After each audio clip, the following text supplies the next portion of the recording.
آپ کی خانقاہ میں عظیم الشان منصب پر آپ جلوہ فرما ہیں۔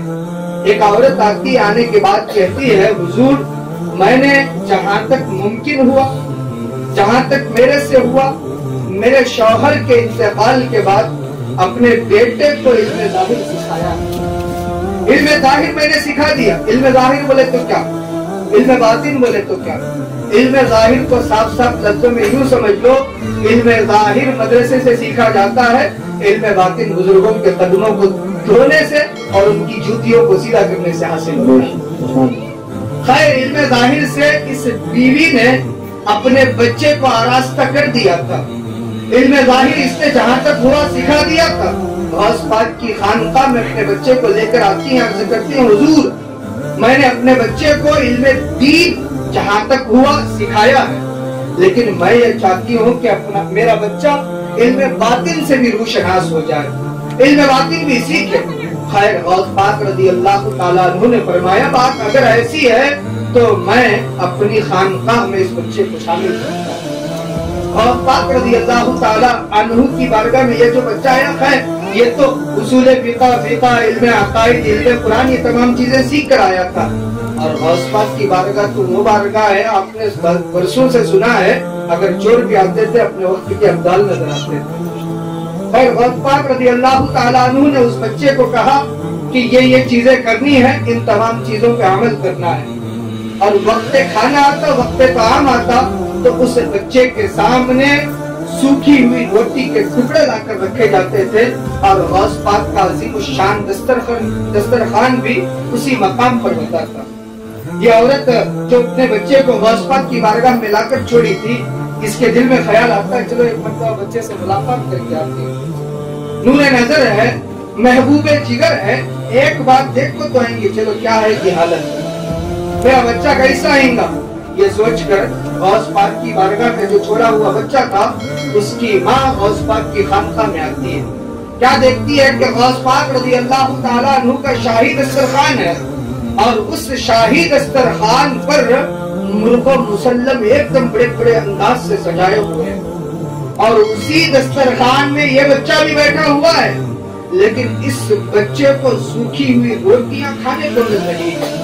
امی جان تھی بچے ماں کو پیارے ہوتے ہیں، بچے کو اگر چوٹ پیر میں لگتی ہے تو اس درد کا احساس ماں کے پیر میں بھی ہوتا ہے، اور آنکھوں سے آنسو آ گئے، رہتے نہ سنبھالا گیا، غوث پاک کی خدمت میں عرض کرتی ہوں حضور میں نے اپنے بچے کو آپ کی بارگاہ میں چھوڑا تھا، اس کی وجہ یہ تھی کہ میرا بیٹا علم ظاہر سیکھ کر علم باطن سے اپنے سینے کو پرنور کر لے، لیکن آپ نے دسترخوان پر بٹھا کر میری آنکھوں کو آپ نے شرمندہ کر دیا، میں اپنے آپ میں یہ کوسے جا رہی ہوں، رہتے نہ سنبھالے، میں نے آپ کی خدمت میں یہ عرض کرنا ہے میرے بیٹے کو یہ تمام چیزیں نہ دیں، آپ کھا رہے ہیں مرغ و مسلم اور میرے بیٹے کو سوکھی ہوئی روٹی دے رہے ہیں۔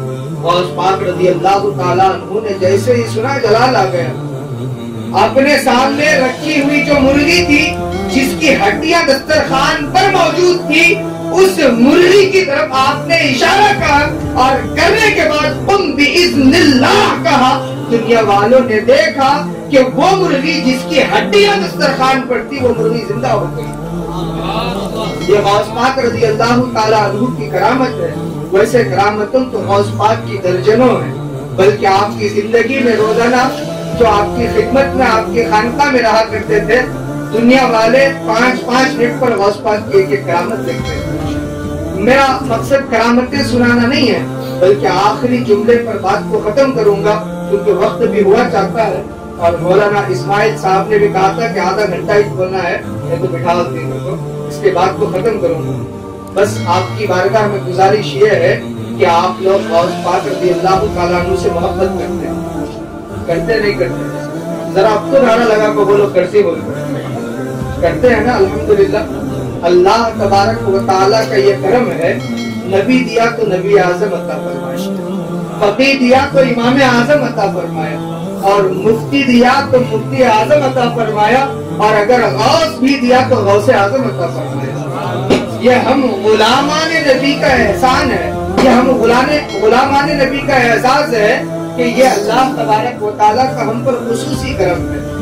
خیر غوث پاک کے آپ ماننے والے ہیں، غوث پاک سے سچی محبت آپ ہی کا حق ہے، اور اگر آپ محبت نہیں کریں گے تو پھر کون کرے گا؟ یہ اللہ تبارک و تعالیٰ کا کرم ہے کہ غوث پاک کا دامن اللہ تبارک و تعالیٰ نے ہم غلامان غوث کو عطا فرمایا۔ یہ خصوصی کرم ہے، کیوں؟ اس لیے کہ حضرات انبیاء جو حضرت آدم تا حضرت عیسیٰ آئے تھے، ان تمام انبیاء کرام علیہم السلام کی زندگی ہی میں اللہ تبارک و تعالیٰ نے ان کے امتیوں میں بھی بزرگوں کو پیدا فرمایا تھا۔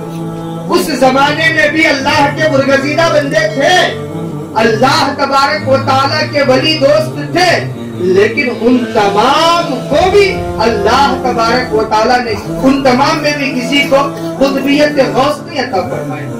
مقام غوث ان تمام انبیاء کرام کے امتیوں میں اللہ نے کسی کو نہیں عطا فرمایا۔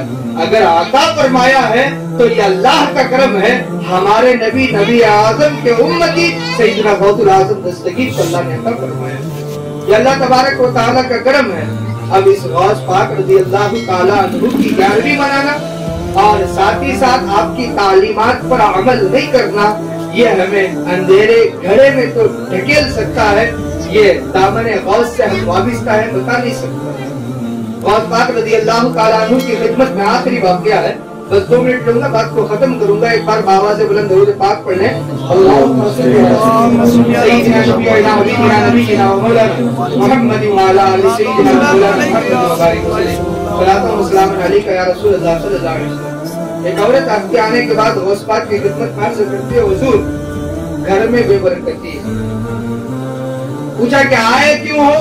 بولا کہ دعا کرانی ہے۔ عورت نے کیا کہا؟ دعا کرانی ہے۔ غوث پاک رضی اللہ تعالیٰ عنہ نے آنکھوں کو بند کیا، مراقبے میں گئے اور حالت گھر سے واقف ہوئے، فرمایا آنکھیں کھول کر اے عورت جاؤ اپنے گھر پہ پردہ لگا دینا۔ کیا فرمایا؟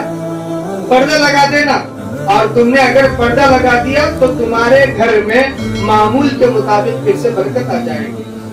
حکم غوث تھا، سنا مان لیا اور گھر میں گئی، عمل بھی کرنا شروع کر دیا، گھر پہ پردہ لگا دیا۔ چند ہی دن گزرے تھے، گھر والی کیا دیکھ رہی ہے کہ اللہ تعالیٰ پہلے سے زیادہ برکت عطا فرمایا۔ سبحان اللہ۔ اب یہ بات تو سمجھ میں آنا بھی نہیں ہے نا کہ غوث پاک نے پردہ لگانے کا حکم دیا تھا، اور پردہ لگانے کے بعد برکت پہلے سے زیادہ ہے۔ غوث پاک کی بارگاہ میں عرض پہنچتی ہے، پہنچنے کے بعد عرض کرتی ہے، حضور میں فلاں موقع پر آئی تھی اور آپ کی بارگاہ میں شکایت کی تھی کہ گھر میں بے برکتی ہے۔ غوث پاک نے فرمایا کہ پردہ لگایا یا نہیں لگایا؟ فرمایا عرض کی حضور پردہ لگا دیا ہے، حالت یہ ہے کہ گھر میں پہلے سے زیادہ برکت ہے۔